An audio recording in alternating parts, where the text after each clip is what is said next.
So a couple of days ago, I was suspended from Twitter for 12 hours for tweeting 3 times the most heinous phrase you could possibly imagine. Learn to code. That's right, apparently this is what will get you suspended from Twitter nowadays.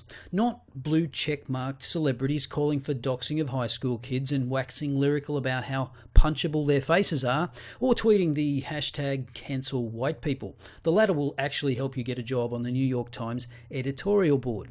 Now, if you are new to this particular phrase, it first appeared in various publications as far back as 2015 in reference to coal miners being laid off and retraining as coders, as this sample of stories shows.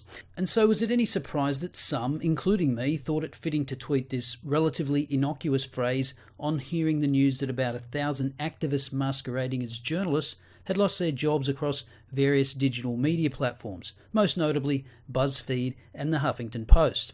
Of course, this comes at a particularly bad time for the media. Just over a week ago, we had the ludicrous coverage of the Covington High School boys' non-controversy, and just prior to that, Special Counsel Robert Mueller characterised BuzzFeed's reporting on Michael Cohen's testimony as not accurate. These recent events just adding to the general distrust of the media.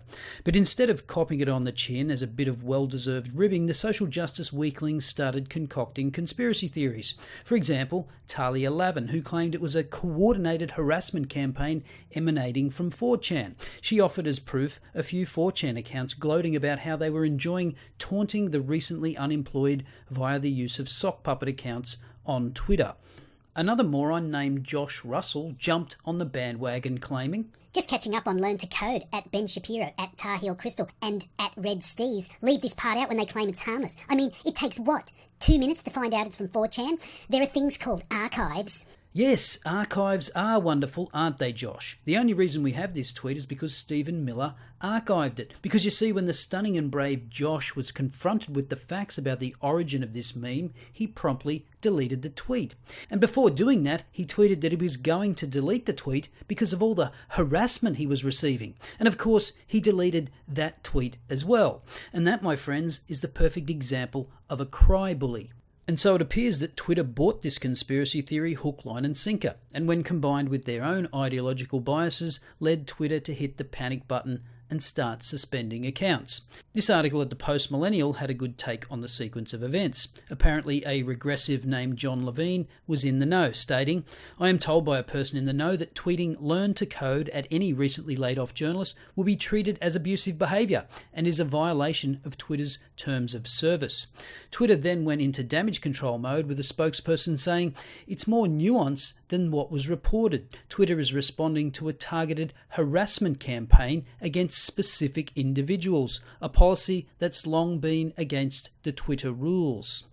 But I'm going to call bullshit on that particular piece of PR spin. I was not part of some targeted harassment campaign. I've never even visited 4chan before. As stated previously, I tweeted the phrase "Learn to Code" 3 times, one directly at a BuzzFeed journalist, another in reply to a journo, and a third time I wrote my daily words of encouragement for recently laid off journalists with a copy of my new Learn to Code t-shirt, available in the IM shop now.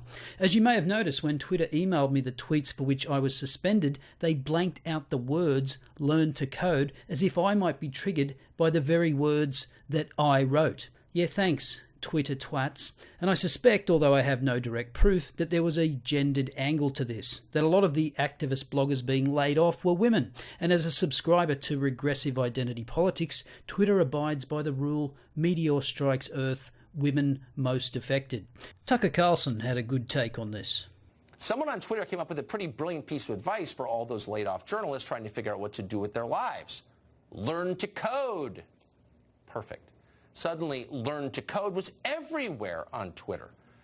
But journalists didn't see the humor in this at all. A former New Yorker employee called Talia Lavin called the phrase, quote, far-right hate.